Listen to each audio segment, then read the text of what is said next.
بسم الله الرحمن الرحيم.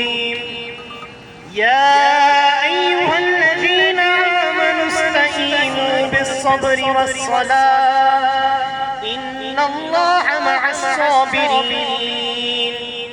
ولا تكونوا لمن يقتل في سبيل الله أموات بل أحياء ولكن لا تشعرون.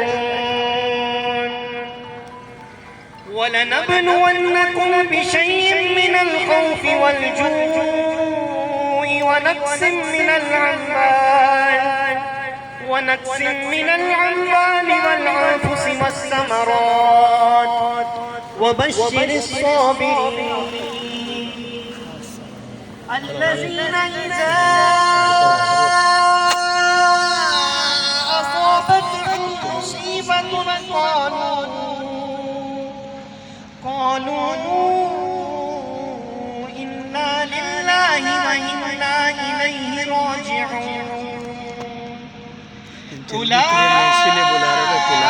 عليهم صلوات من ربهم ورحمة وأولئك هم المهتدون.